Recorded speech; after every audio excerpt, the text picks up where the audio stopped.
All right, so let's start. So thank you everyone for taking time to come to our pre-construction meeting tonight. This is for 1619, 1655 Carling Avenue.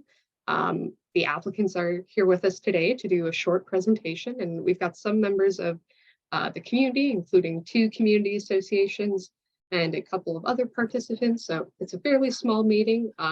So we'll probably be going into the Q&A with people being able to ask their questions audibly. For anyone who might not be aware of sort of the very short details of this presentation, this property is approved to be redeveloped with 2 towers of 18 and 16 story heights, connected by a 5-story podium.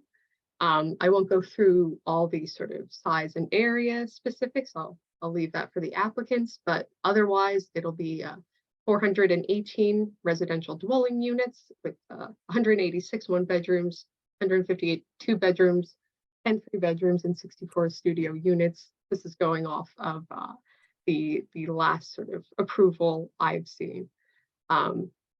So how we're going to approach this meeting, as is the case with a lot of our office's pre-construction meetings, if you haven't attended one in the past, what we'll begin with is a short presentation, usually about 10-20 minutes from the applicants. They're going to go over the details of their construction plans.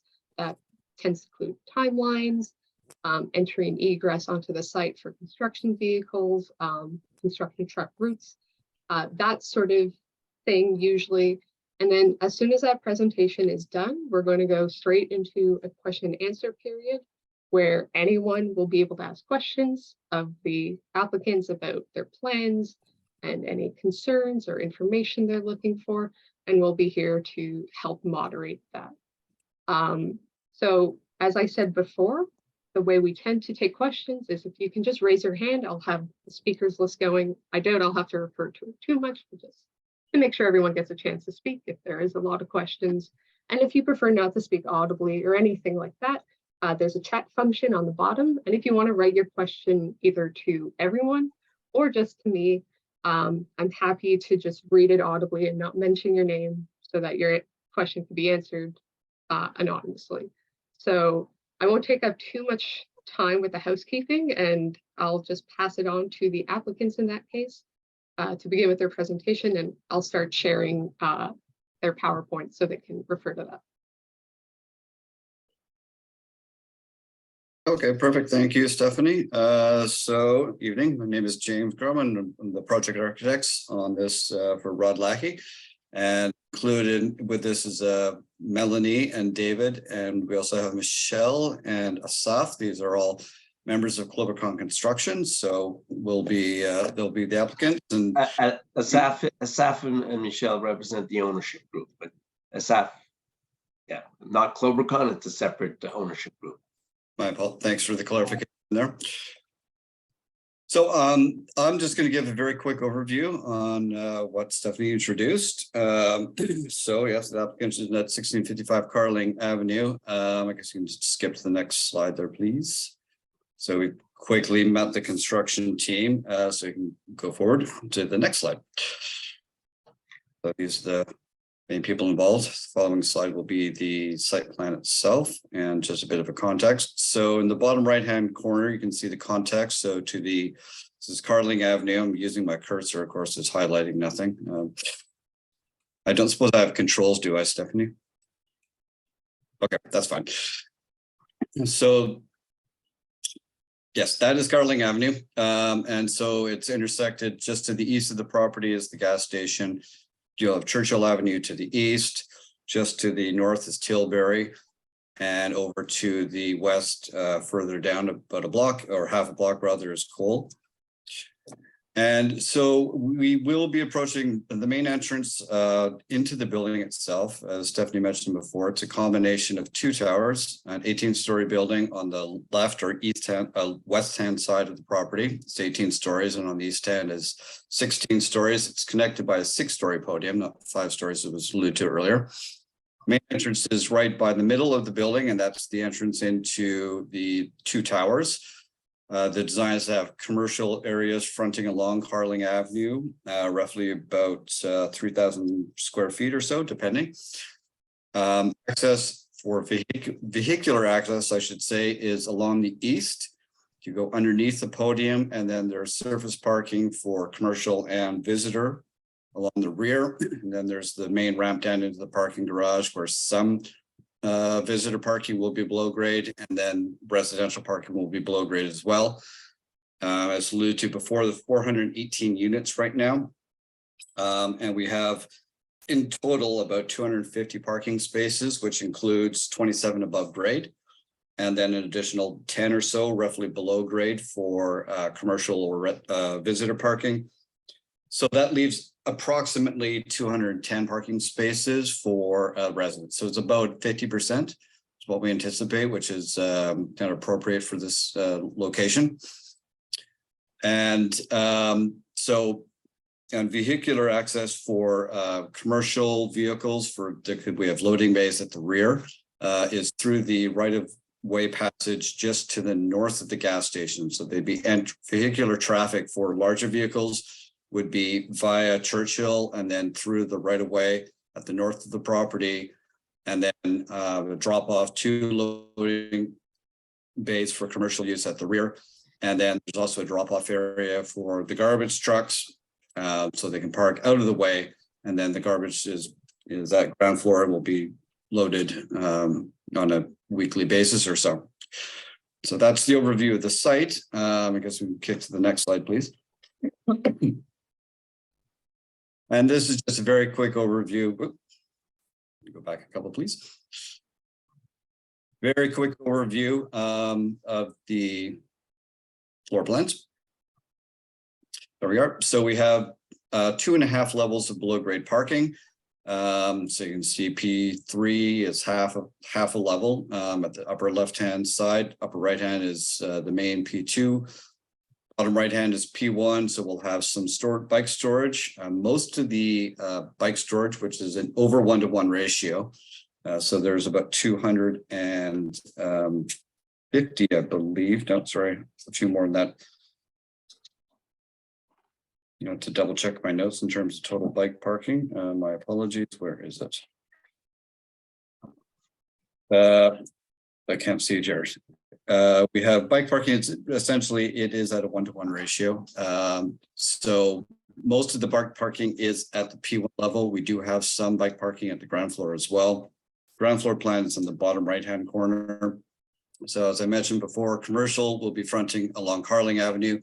There will be some communal amenity space at the ground floor, in addition to a couple of commercial loading bays and the garbage areas, plus some bike storage.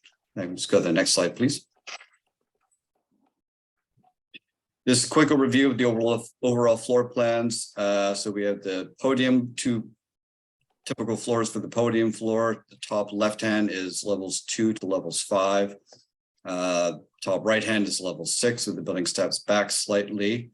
On the right slide. 7 is when the tower begins. And in the middle portion in between the 2 towers is one of the larger outdoor community spaces. This is for residential use.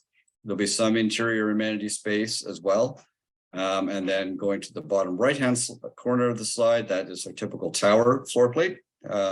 Continue on to the next. So there are 11 units per floor. And as mentioned before, we've got a roughly 50% of the units are 1 bedroom, close to 42% or so are 2 bedroom, either internal 2 bedrooms or 2 bedroom units. And then we also have some 3 bedroom units and bachelor units. The 3 bedroom units are at the podium floors, and we have bachelor units sort of located throughout the tower. So looking at the upper floor plans, the top right hand is a bit difficult to see from this scale, but we have 1 of 2 rooftop terraces. So this is the smaller one on Tower B, which is on would be the 17th floor. So it'll be most of the amenity space for the outdoor will be facing towards the north. Whereas on Tower A, which is a slightly taller building, it's 18 floors. So on the 19th floor is another outdoor communal space, and it's basically a full wraparound outdoor terrace for there, since a majority of the mechanical will be located on Tower B roofs. Continue to the next slide, please. And this is a quick overview of the elevations. We'll be using a combination of precast and curtain window wall construction plus some stone at the podium levels.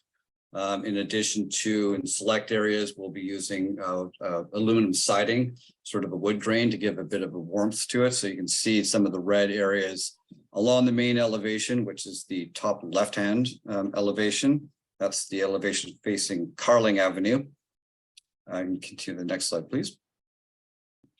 And we have a couple of perspective views. So the top left-hand one is looking from Carling Avenue. We have a couple of views looking from Tilbury, sort of back of the parking area. The bottom right-hand view is another view along Carling Avenue. So you can see how the massing of the building was designed and working in conjunction with the City of Ottawa to step the building back in appropriate scale at level 6. So it gives more of a intimate space and intimate feel for pedestrians along Carling Avenue. It's also why we introduced a bit more of a different material along Carling, give it a bit of warmth and some variation. And then the main mass of the buildings rises up above. And I think, that is quick overview of the overall project. We have gone through this process in SPA before, so this is likely not new news for most people, and this is not really the focus of the meeting. It's really to discuss construction steps. So I will happily pass the mic over to either David or Melanie, whoever's going to take control, and then I look forward to any questions that you might have for me afterwards. Okay, thank you, James. So to give you an idea of the construction schedule, we will be starting this week with piling. So piling consists of drilling piles at the perimeter of the entire property for retention of soil. After the piling period of time, which takes 2 to 3 weeks, on the second week, we will start line drilling, which the excavator performs. Line drilling consists of drilling small holes along the rock to enable easier excavation of the rock. So that's going to last till May of 2023, till we get to the bottom of the excavation. At that point, for 8 months, we will be pouring foundations and foundation walls till we get to the ground floor. Will take us to December of next year, 2023. Now, for the building of the superstructure, it will take 8 months. So that entails formwork and concrete pouring every day. That'll go from December 2023 till July 2024. The exterior walls take place simultaneously in the latter half of the formwork and is scheduled to take 3 months after the completion of the superstructure, which brings us to October 2024. The interior construction should take 7 months for completion, 7 months after the exterior walls are completed, meaning October of next year, of 2024, till May 2025. And then there's the final site work, which will take place in 2025 and be completed in June 2025. So overall, it's about a 30-month project. Go to the next slide, please. So the initial stage of drilling piles will not entail any closure of sidewalks or streets. At the very beginning, there will be access onto the site through Carling and as well in the right of way just at the northeast corner. So majority of the first 2 to 3 weeks will take place within the space. In terms of the next, can you go to the next slide, please? The foundation construction phase. At that point, we will have to close off the sidewalk between Churchill and the end of the property. And at times, the first lane will be reserved and closed off as well in order to allow concrete pouring. You can go to the next. During the superstructure, once again, the sidewalk will be closed and to allow concrete pouring, and there will be either 1 or 2 lanes closed during concreting. Over and above that, behind the building, we will have lay down areas for each tower, and we will have trailers positioned in the back of the building. All entrance and exit to the site will take place through the right of way just to the north of the shell building. Next slide, please. This just gives you an idea of during the times of closure of the sidewalk. If you can follow the blue from Churchill, the blue shows that pedestrians will have to cross the street and come back after cross back over onto the north side of Carling. Next slide, please. Just as this gives you an idea of the crane swing. So there will be 2 cranes for this project, 1 for each tower, and they will reach over the buildings that's really to the north and to the south over the Carling predominantly. Next slide. So the truck routes, if we could look to the right-hand side, we will be leaving the site on Churchill and turning right onto Carling, going west along Carling, and then turning left onto Maitland to get on the Queensway. And then on the left-hand side, this just shows access to the site off of the Queensway, going down to Carling and then turning right onto Churchill and left onto the right of way. Next slide, please.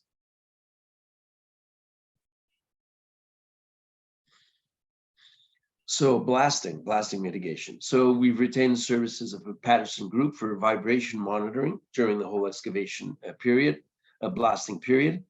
Vibration monitors will be set up at these following 4 locations. Now, notifications of these monitors are set up to send an email to the Globercon project manager, the assistant PM, and the site superintendent, and the excavation foreman, should a blast exceed any allowances. It is important to note that exceedances are rare. What I talked about at the beginning, that the excavator will be line drilling. Line drilling will allow smaller explosives to be used and will allow an easier blasting and excavation of the rock. So neighbors will be notified of blasts through a series of horns from the site. Before a blast, 12 short horns, and after a blast, 1 long horn. You will all be receiving blast notifications prior to any blasting, as well as blasting masks will be used. Next. So for all contact information, Melanie, who's with us, is the assistant project manager. She can be reached at that email address and phone number. There will be a site superintendent, Sylvain Nadeau, who's with us tonight as well, who can be, if anyone is on site, he will be on site full time to answer any questions that you might have. So I think that that wraps it up. Awesome. Thank you so much, David. I'll leave the PowerPoint up just for now, just so we can refer to it if anyone has questions. Though I think I might actually. All right, I can still see everything even with that up, so I'll leave it up. Okay. So I don't see any hands up yet. So maybe I'll just ask for some clarification on some stuff that just maybe you might want to walk through for anyone who might be watching this later and just trying to understand the site. I'm going to go back to where you have your site plan that's showing where the trucks come in and exit the site, and maybe you could just help us understand some of the specifics of it. I know you touched on it a bit, but if I understand correctly, I'll keep skipping back. So it's this kind of north area of the site is where you're going to be having sort of the truck traffic come in and so forth. Maybe it's better to use actually this drawing. Yeah, you could see it to the, yeah. Yeah. It's just north of the Shell. There's a laneway that leads to the site from Churchill. We can't see Churchill on this exactly right there. Right here. Right. So that's where the truck traffic will be entering and exiting the site. Okay, that helps a lot. And I was wondering, what kind of fencing in that case are you going to be having near that back of the site? I only asked just because of the neighbors. Absolutely. They're going to be So there is fencing on all four sides, completely surrounding the site. I can't see it very well from this slide. Maybe on the previous slide. Can you go to the previous slide? Yeah, just give me 1 second. I can also go back to the other one if you need. Right. So the slide covers the entire perimeter of the project, of the site, right from the Shell property right up until the property that is to our west. And by the way, our site office will be in the building, in the 2-story office building just west of us, in case there are inquiries. Okay, actually, I'll just note that super quickly. And are you going to, sorry, this is going to maybe tell sort of my understanding of the specifics of blast mats and everything, but for anyone who might not know, where are those kind of going on the site? Are they going on top of the blast? Some people think they might be going elsewhere, so maybe if you just no, they're usually localized. I'm not an expert in blast, but they're usually localized to the blast area. But again, by line drilling, you minimize the type of and strength of the explosives, allowing more precise and less strong blasts. Okay, awesome.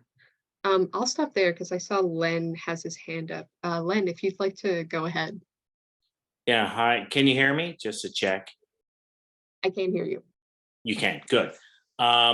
So I just wondered, Stephanie, if we can get a summary of some of the questions I'm going to ask and that have already been explained with respect to mitigation ongoing during the construction. So they've talked about blasting. I can't recall if I heard the sidewalk, when they're going to be blocked off and when they're not. Okay, if we can go to that, the schedule.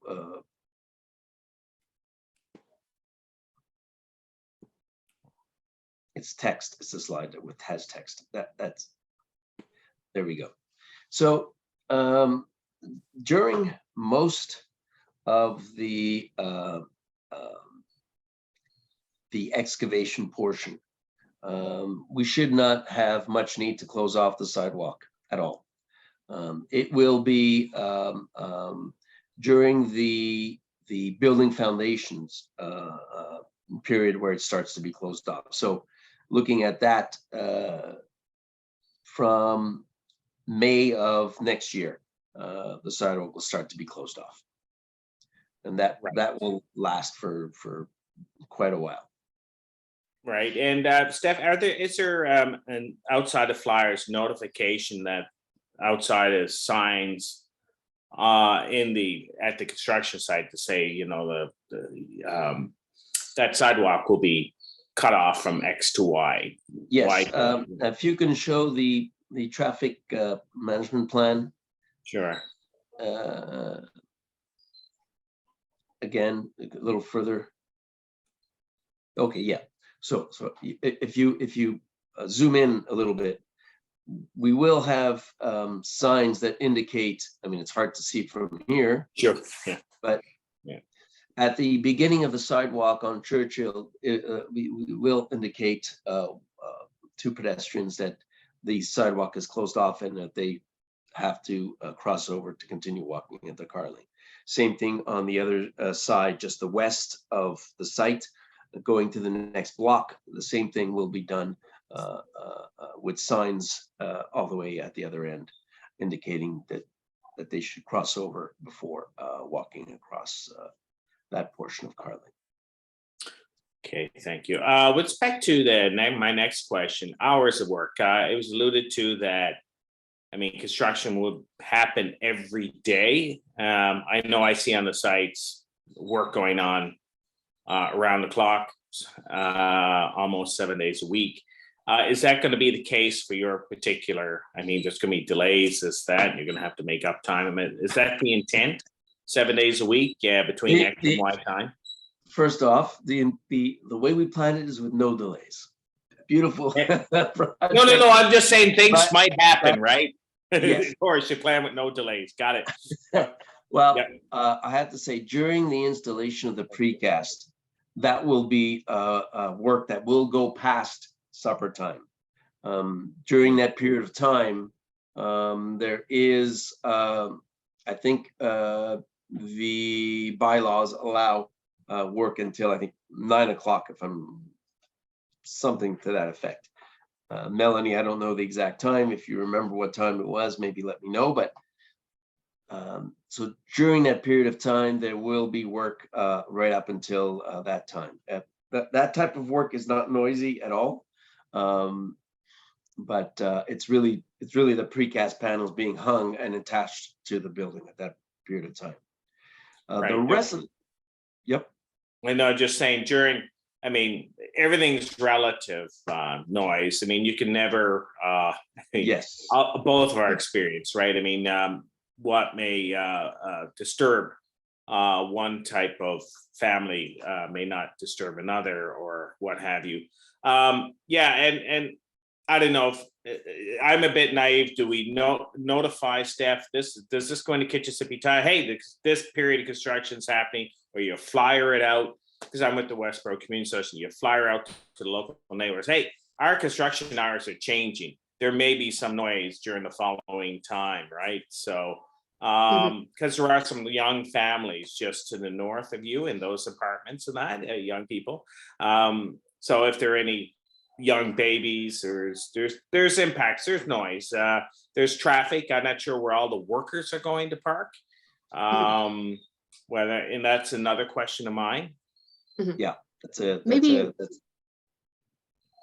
Len, sorry. if you don't mind me jumping in for a second. Sure, just to help please. with answering.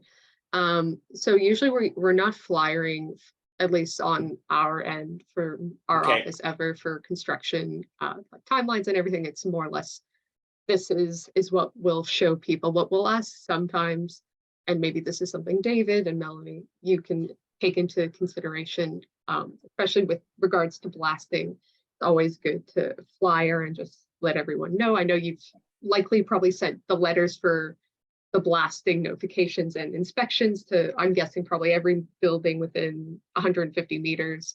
But Yes. if you want to flyer them, kind of as we did, saying, construction is starting, even with that, just the one pager in your site contact, we always encourage that.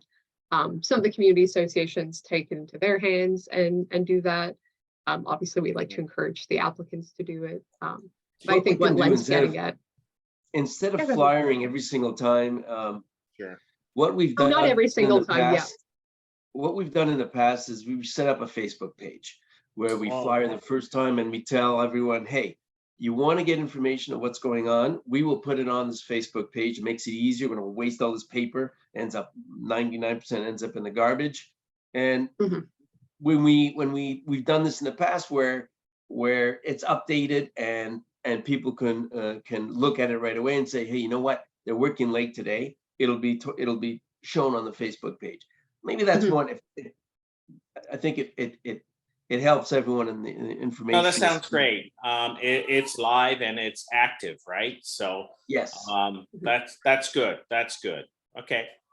That with respect to notification, Steph, I think that's great, and people are informed that we'll mention on our website too, the WCA when it goes, and so our linkage between the site manager and ourselves, and we can put it up in the Westboro Community Association webpage.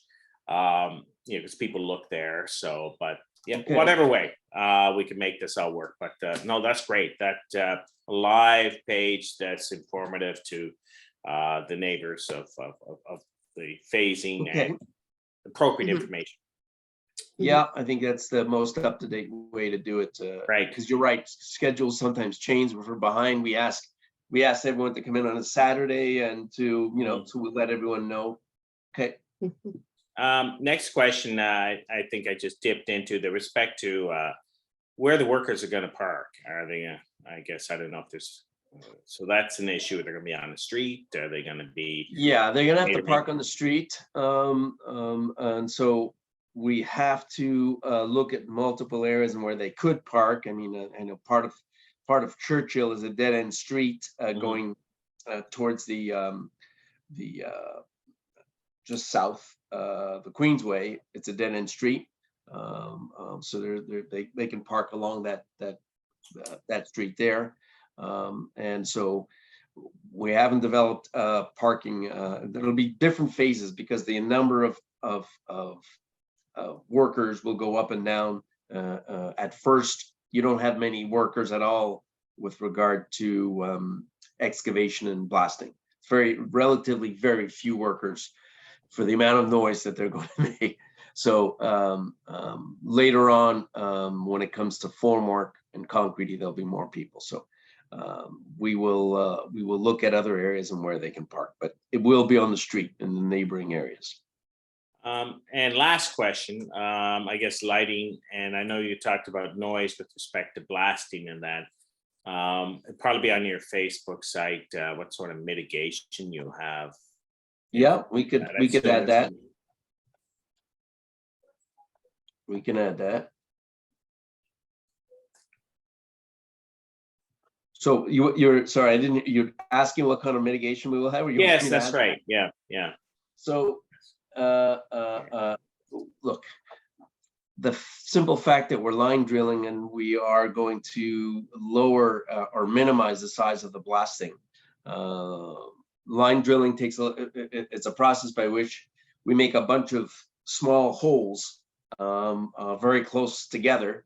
So a relatively small charge will break up the rock much easier by putting the charges into these holes, as opposed to blasting large pieces. So that is way more labor intensive and takes a longer period of time. And I think that's the greatest mitigating measure in terms of blasting more than anything else. And then of course, when you go up the structure, the cranes are lit and I guess the lighting on the floors. There is lighting off the crane. We will attempt and we will ensure that we'll try and minimize the glare that goes on to the buildings to the north of the site, though. We will do that. Right. Okay.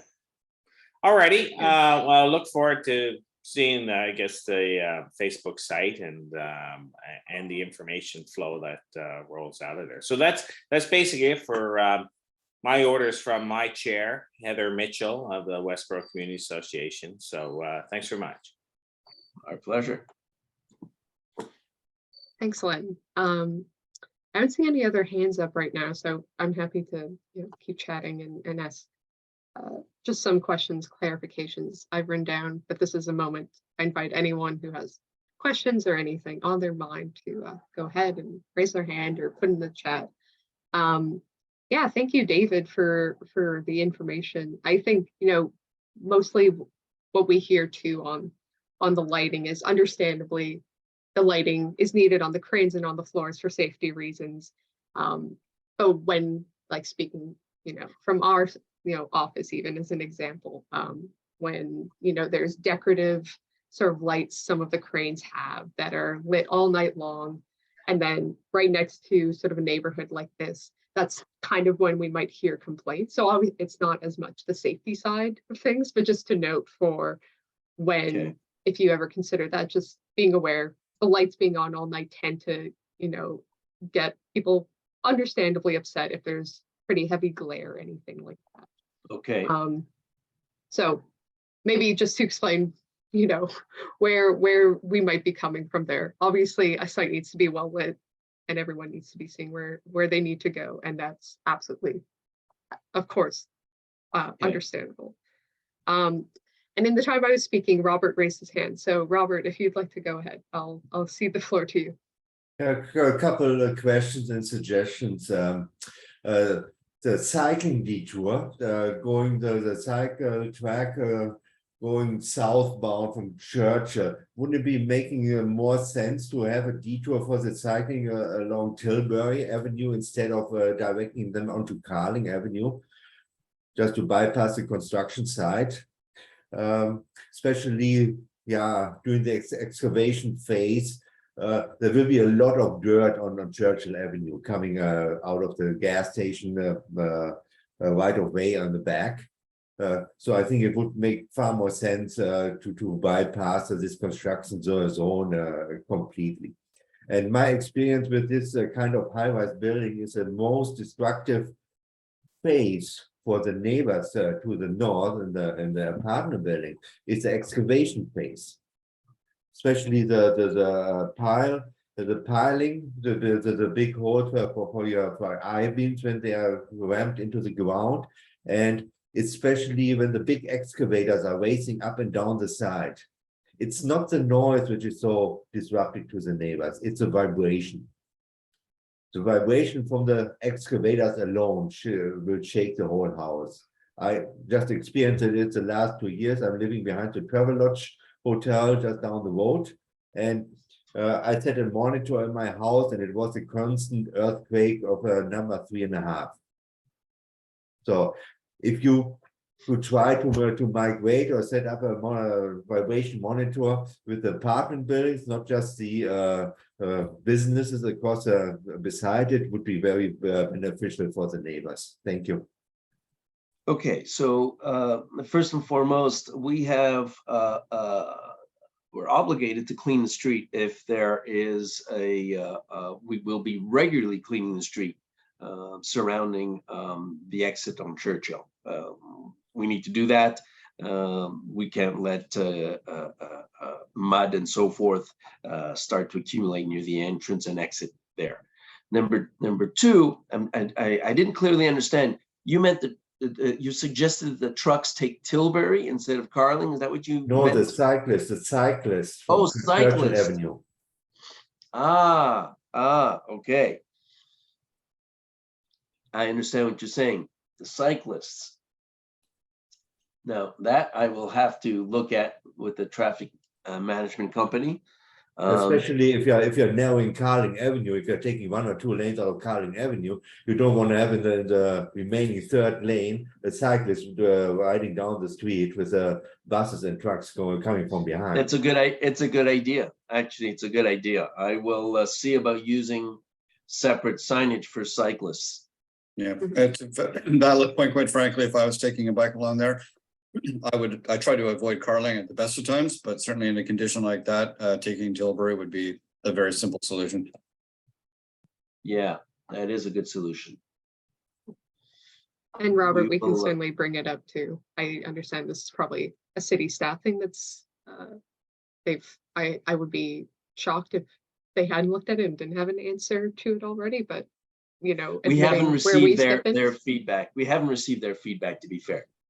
Okay, no, that's good to know at least. I appreciate the clarity on that, but certainly, I know our role in this, and I don't want to make it seem like it's not something that staff would also be speaking to, and our office can chat with them to just help with getting that information at the very least. And if there's anything to raise, we can certainly go that way.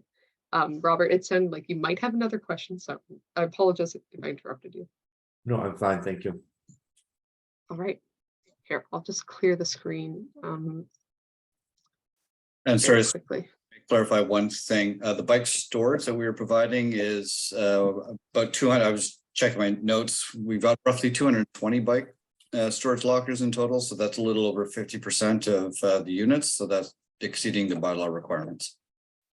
Oh, good to know. Thank you, James. Is that, if I can ask, is it secure bike storage? Just because it was unclear to me on the drive. Yes, I mean, there are, I believe, 18 bikes, 16 spaces on the exterior. That would be for commercial or visitors, quite frankly. The remainder are all underground or at the ground floor level, so they will all be secure.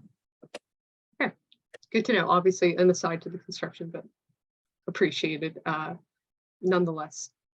And I'll just leave the photos up and whatever will be there if anyone wants to observe, we'll leave there. And maybe not to sort of drill at the point too much, but for the blasting, it sounds like you guys are not anticipating doing any kind of hoe ramming, just maybe to really make that clear to people, not anticipating doing hoe ramming by the sounds of it, just blasting and specifically your line drilling. Is that right, David? We are line drilling. Yeah, as far no, as the I know. line drill, as far as you know, yeah, because As- it's not If there's a, a change, if there's a change in the method, we will indicate that on the Facebook page and so forth. But as of today, there's nothing, no other way that I know of. yeah, I know it's kind of a matter of when you get down to the rock, you'll find out too. what you're going to be doing. But when it comes to hoe ramming, it's probably the just absolute worst, most disruptive. And there's no getting around it, of course, but at the very least, what we try and do is let people know, because I'm sure anyone here who's been near a site with hoe ramming knows exactly what it can be like and can take you quite aback if you're not expecting it even, and even if you are. So that certainly sounds good as something to post on the Facebook. And maybe I can ask for on that point too. It sounds like you've done this Facebook for projects in the past.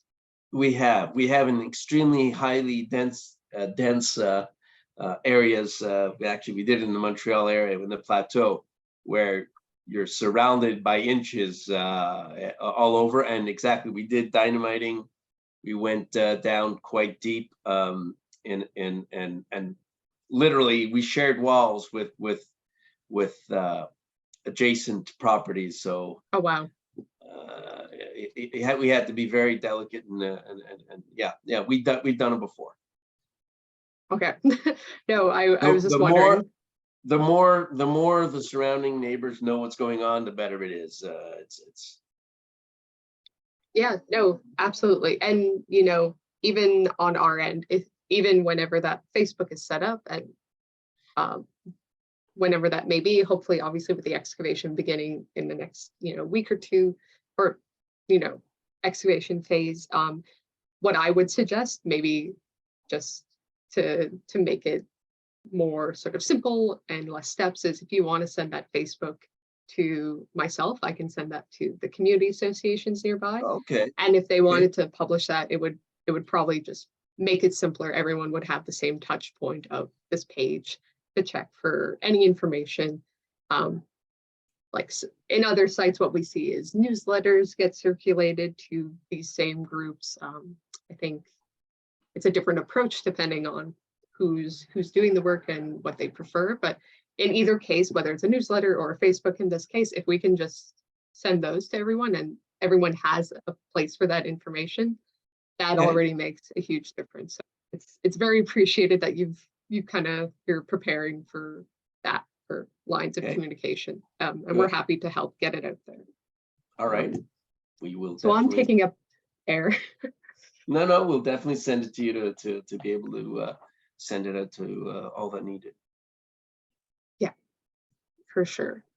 So I don't see any other hands up and we haven't gotten anything in the chat. So I'm going to let there be just a bit of awkward silence for a bit and refer to some of my notes. If anyone wants to step in and speak or ask questions, feel free. I know the pressure of the silence can help at times, so I'm always happy to kind of leave it there for a bit and see where it goes. Okay.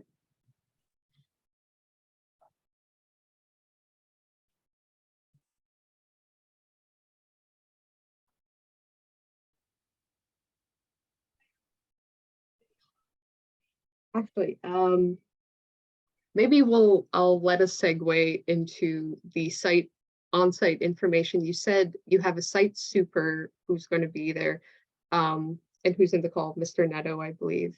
Is Yes. his number, or is there going to be a way for anyone to contact him, or just someone on site if any sort of urgent concerns come up? This is usually a question we get as well, who to call if there's, not an emergency for 911, but emergency like somewhere below.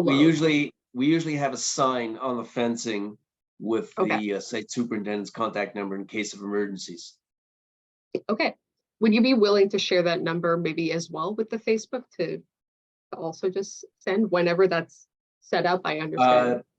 Possibly, I will either Melanie's number or Sylvain's number will be on. Okay. Yeah, no, if that's either number, either sort of contact, it's good to Well, know it'll be on the sign as well.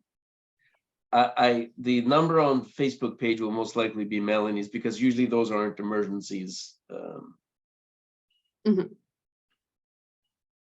Yeah, usually the question we ask is sort of a 24/7 contact. If maybe to Yes. take an example of a light on the crane being on and being extremely bright and glaring. Obviously not necessarily an emergency where you call 311 or 911, but something that might be very impactful and frustrating to someone trying to get some sleep and who's just looking to see if someone on the site can do that, or if they notice any situation with entry trucks coming in, nothing that warrants any kind of official call, but something to alert someone on the site no matter what time of day. So if Okay. you want to take that into consideration for information for the Facebook or the number, we'd be very grateful, because I'm sure if something goes wrong, not to say it will, but there tends to be at least hiccups at some points. A number to just pass on right away to someone is always going to make things a bit smoother. So we always prepare everyone by noting that and passing that number on whenever you have it. So far, it seems I'm the only one chatting and asking you questions, and I'm happy doing that, but I don't have any others really. I think you've gone over most of what we would hear, the communication flow, the concerns about traffic and routes, and you've covered that. If anyone else would like to ask a question, I think honestly, in the next 5 minutes, we'll probably start wrapping up, and we can call a close to this, but I don't want it to be too sudden. If anyone has any other last minute questions, maybe the best way to sort of transition into closing up, by the sounds of it, could be that communication. So if you want to confirm, David, Melanie, you would be the best contact for now in that last slide, I believe. Yes, If there's that's any, I am here at Ottawa. I will be on site as soon as we get started, and it is, and I have experienced calls of frustration from neighbors before. So we will do our best to make sure all the information gets out, and we'll make it as easy as possible. that sounds great. As If easy there's- as possible as a big construction project like this can be. Of course, and the offer still stands. I'm very happy to help with getting that information out there if that helps with any sort of hurdles. And you mentioned your site office is going to be just in a 2-story office building on the west side of Churchill. Is that Yes, like right. within the block? Oh yes, we're right next door actually. So wow. I will myself be experiencing the blasting, Yeah. but not Oh, wow. severe blasting. You So, You can actually point out the building on that slide. yes. Here, I'll zoom up just over here. I assume it's somewhere in. Nope. No, Actually, no, no. it's next. It's right. The No, it's there. Mhm. It's on see the green Carling. hatch. The green hat. See the green hatch. Go right to the Just left. to the left. Okay. That's Right it. in there. Oh, wow, you're directly beside it. Okay, that's Yes, excellent to know. yes. Here, Right there. I had heard Churchill for some reason, my apologies. So in Yeah. this building immediately to the left. Yeah. All right. Well, that'll be good to know, I'm sure, to anyone who might watch or be wondering how close and are you experiencing this currently as well? Oh gosh. It's a quick answer. Okay. You were right there. Okay. Well, seeing as I'm not seeing anything else, I think we're probably good to wrap up. I really appreciate everyone who's here taking the time to attend. I realize this likely will be a resource for anyone watching it later on our YouTube. So I'll close up by just saying, you know, anyone here who's with a community association, we're going to be putting it up on our Kitchissippi Ward YouTube probably in the next day or two. And, you know, to the applicant team, if you were wondering where it'll end up, that's where it's going to be ending up. We really appreciate everyone taking, you know, the time out of a lovely Monday night to be here. I don't think there's really anything else. I just point to the last slide if anyone's looking for contact information, and feel free to get in touch with our office or of course directly with Melanie via her email if there's any questions about this project. And we'll look forward to that sort of further communication flow just to keep everyone appraised of the project. So with that, I'll finish it up for the night, and I'll end recording, but thank you everyone, and have a lovely evening. Thank you very Well, much. thanks Thank you. Stephanie for hosting us. Thank It you. was